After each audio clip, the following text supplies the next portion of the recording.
friends, welcome to Booms Tamil. வாங்க நம்ம இன்னைக்கு என்ன பார்க்க போறோம் அப்படினா வாட்டர்மெலன் ஐஸ். எவ்வளவு சூப்பரா இருக்கு பாருங்க. அப்படியே கூடயே வாட்டர்மெலன் குல்ஃபி. இது ரெண்டையும் தான் நம்ம பார்க்க போறோம். தர்பூசணியில எப்படி ஐஸும் குல்ஃபியும் பண்றதுங்கறத ரொம்ப ஈஸியா ரொம்ப டேஸ்டியா பண்ணிரலாம். இந்த மாதிரி உங்ககிட்ட ஐஸ்கிரீம் செய்கிற இது இருந்தால் தான் பண்ணணும்னு இல்லை, எல்லாமையும் பண்ணலாம். அந்த டிப்ஸையும் இந்த வீடியோவில் பார்க்கலாம் வாங்க. ஃபஸ்ட்டு நம்ம இதுக்கு ஒரு 1/4 கப் அளவுக்கு சுகர் எடுத்துக்கிறோம். இது உங்கள் பழத்தோட ஸ்வீட்னஸை பொறுத்து இது வேரியேஷன் ஆகும். நம்ம ஆல்ரெடி போன வீடியோவில் எப்படி கொட்டை இல்லாமல் பழத்தை ஈஸியாக கட் பண்ணுறதுன்னு பார்த்துருந்தோம். அந்த வீடியோவுக்கு நல்ல வரவேற்பு கொடுத்துருந்தீங்க, ரொம்ப நன்றி. இப்போ இந்த வீடியோவில் நம்ம என்ன பார்க்குறோம், அதை அந்த பழத்தில் நம்ம ஐஸ் பண்ண போகிறோம். இப்போ ஐஸுக்கு நம்ம ஃபஸ்ட்டு ஐஸ் பண்ணிக்கிறோம். இப்போ ஐஸுக்கு ரன் பண்ணி எடுத்துகிட்டு வந்துடலாம். இப்போ ரன் பண்ணி எடுத்துக்கலாம். இப்போது இது நம்ம ஐஸ் மேக்கர், குல்ஃபி மேக்கர், இது ரெடிமேடாக கிடைக்குது. இந்த மாதிரி நீங்கள் ஒன்ஸ் வாங்கி வச்சுக்கிட்டிங்கன்னா உங்களுக்கு எப்போ வேணுனாலும் பண்ணிக்கலாம். இது இயர்லி நமக்கு ரொம்ப யூஸ்ஃபுல்லாக இருக்கும். இப்போ பாருங்கள், நான் அதை மிக்சியில் அடித்த ஐஸை இதில் கொட்டிக்கிறேன். இப்போ இதில் நம்ம எந்த தண்ணியும் எந்த எக்ஸ்ட்ராவும் சேர்த்துல, வெறும் சர்க்கரையும் பழம் மட்டும்தான் சேர்த்திருக்கோம். இப்போ இதில் நம்ம ஐஸ் செஞ்சுக்கிறோம். நான் சர்க்கரை தான் சேர்த்திருக்கேன். நீங்கள் வேணும்னா நாட்டு சர்க்கரை யூஸ் பண்ணுறவங்க பண்ணிக்கலாம். நான் வீட்டில் சர்க்கரை எதுக்குமே யூஸ் பண்ணுறதில்ல. இந்த மாதிரி விஷயங்களுக்கு நான் சர்க்கரை யூஸ் பண்ணிக்கிறேன். இப்போ இந்த மாதிரி நம்ம குல்ஃபி ஐஸுக்கு நம்ம மூடி போட்டுடலாம். இப்போ இதை பண்ணிட்டு அடுத்தது நம்ம குல்ஃபி பண்ணிக்கலாம். நம்ம வீடியோவை இதுதான் முதல் தாட்டி பார்க்குறதா இருந்தால் மறக்காமல் சப்ஸ்கிரைப் பண்ணி சப்போர்ட் பண்ணுங்கள். நிறைய உபயோகமான வீடியோஸ் இருக்குது. இந்த 4 ஹோலில் நம்ம ஐஸ்கிரீம் பண்ணிக்கலாம், குல்ஃபி பண்ணிக்கலாம். சாரிங்க, நடுவில் லேக் ஆகுது. இப்போ திரும்பவும் அதே மிக்சியில் இன்னும் கொஞ்சம் பழம் சேர்த்திக்கிட்டு, ஃபஸ்ட்டு சேர்த்தன அளவுக்கு இல்லாமல் கொஞ்சம் கம்மியாக சேர்த்திக்கணும். இப்போ இதோட சர்க்கரை அதுக்கு 1/4 கப்பு தான் சேர்த்தணும். பட் இதுக்கு ஒரு 1/2 கப்பாவது சேர்த்திக்கணும். இது எல்லாமே உங்களோட ஸ்வீட்னஸுக்கு பொறுத்து வேரியேஷன் பண்ணிக்கோங்க. இப்போ இதோட பால் ஆடை, ஃப்ரெஷ் க்ரீம், நான் வீட்லேயே ஃப்ரெஷ் க்ரீம் எப்படி பண்ணுறதுன்னு நான் சொல்லியிருக்கேன் ஆல்ரெடி. நம்ம சேனலில் வீடியோஸ் வந்திருக்கு. அந்த மெத்தடில் எடுத்து வச்ச ஆடை 1/2 கப் சேர்த்திருக்கேன். இது 1 கப் வரைக்குமே சேர்த்தலாம். இப்போ என்கிட்ட 1/2 கப்பு தான் இருக்குது, அதனால் நான் 1/2 கப் சேர்த்தி ரன் பண்ணி கொண்டு வந்துட்டேன்.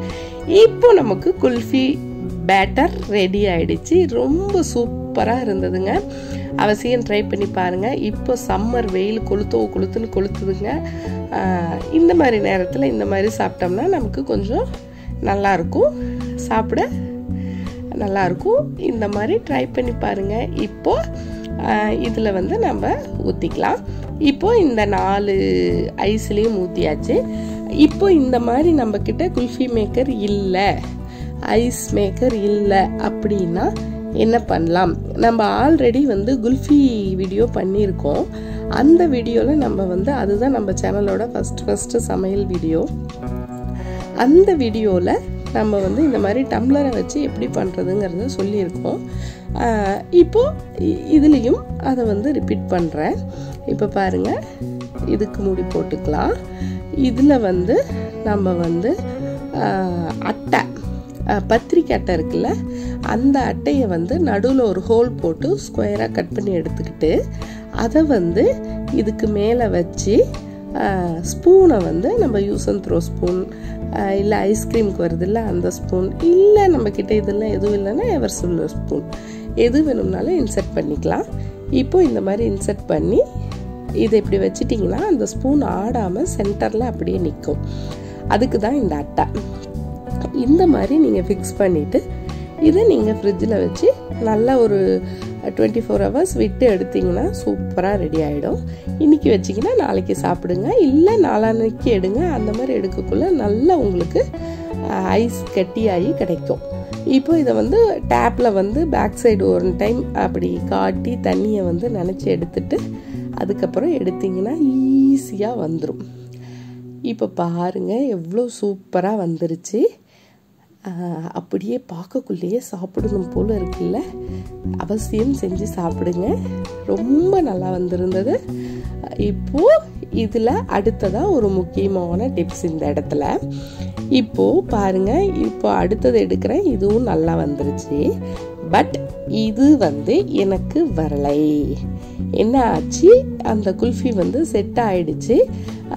ஆனால் இந்த மாதிரி பண்ணக்குள்ள வரல. அதுக்கு என்ன பண்ணணும் அப்படிங்கிறது தான்.